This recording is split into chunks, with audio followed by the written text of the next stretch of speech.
Hello, YouTube. Today we're going to be discussing the 5 different types of Pokemon and how you're probably going to be using them in battle. If you do any Pokemon team building and you do one-on-ones, you're probably going to have use one of each of these 5 types. Now, most of the Pokemon here are just examples. None of them are the absolute number one Pokemon. I just picked out some quick, recognizable Pokemon that you guys would probably know and maybe not known for the turn. The first 3 are going to be really recognizable. The last 2 won't be. So first one we have here is Absol, which is going to be our sweeper. Which sweepers mainly assists of having high speed plus high special attack or high attack. Obviously, we're doing the attack with the speed versus the special attack Absol, so that's why. Now you are able to use both. I mean, really, most sweepers either use a choice item or some setup stuff. Now the tank is our next one we're going into. Mainly the tank is able to take pretty good hits from anything. Some notable ones are Snorlax, Cradily, Weezing. Those are all really great tanks. Basically, all they do really is heal.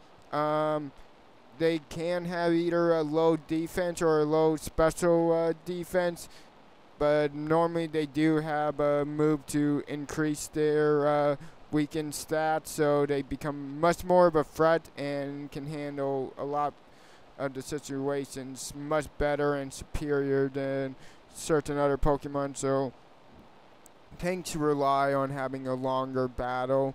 As you see, we put the leftover rest and curse set. Pretty standard for a Snorlax tank build. I kind of like it. Pretty fun. So I think I covered most of the stuff. Now Pokemon also can double up as 2 things, as a tank slash, sometimes tank slash sleeper, not very often, but I'm also going to show you a tank can also have an alternative thing, which is like baton pass here, you see. So then you use your tank to go into your sweeper and give them even stats boosts. Now we have our Hazard Pokemon, which is, I'm just going to use the poster boy for hazards right now. Smeargle. Obviously, Smeargle, you're going to use Spore and Single Void, Dark Void if you're doing doubles. And basically, you're going to try to set up either 1 to 2 hazards depending on if you're how you're running Smeargle. Sometimes you will do 3. I basically did kind of a standard build with Stealth Rock, Spore, Pain Split, and Sticky Web. So those are basic. There's not really much to say about the hazard other than their job is to get those stuff up to problem out your Pokemon. Now we're going into the next one, which is I like to call this one Weekend. There's not too much classification on this, but this one is kind of important. It does a lot of time double up to helping out the tank class, where you basically use it for, it's able to take a lot of hits and it's supposed to make your opponent become weak in whatever they're good at. Like if it's a attacking sweeper, you normally have Intimidate or like Feather Dance or other stuff to reduce their attack.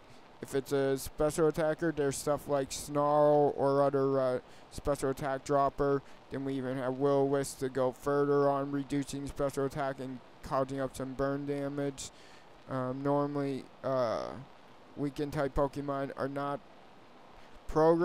not normally used for the sheer damage, but they can be used for that at times. So they can kind of double up as a mini attacker and just helping you regain control by some problems like that. I think I actually put the wrong set here. I put them as physical, and I want the special for Snarl and Flamethrower. again, this is just an example. Another great example would be something like Weezing, Clefairy, anything that really disable your opponent's stat boost.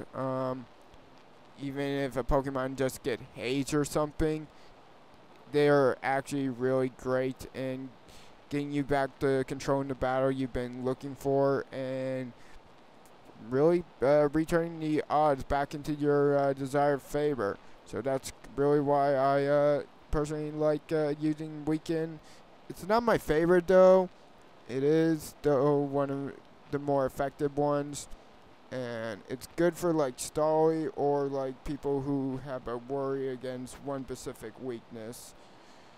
And again, I'm going to say this is these 5 different types are going to be used and different are going to be added together a lot of times. Now here is my actually favorite, the Pivot Pokemon. The Pivot Pokemon is its design is to take control of the battle when you are in a bad situation. Basically by like either scaring out your opponent or by just having good stats and they're not sure what to do. So like here I did a very standard pivot set with basically max speed. I did a little bit of health, good defense and attack, and that's just because it's an assault vest with regenerator. Now you don't always have to have a healing move, but a healing move does make your pivot Pokemon last longer. The pivot Pokemon is supposed to cripple your opponent, and something that it does good, like Fake Out is a great example how I basically use this. Is the 4 attacks on here are kind of main idea you're going to want with a pivot, like Fake Out, U-Turn, Knock Off, Low Sweep. Pivot Pokemon, a lot of times they double up with sweepers or the weakened type Pokemon, and sometimes even Wall. So that's normally is how a pivot Pokemon going to do. They're pretty good when you want to retake control and make those sweepers switch out. So these are the 5 different types of Pokemon. I hope you guys enjoy. Tell me what you think. Have a great day. See you again. Bye.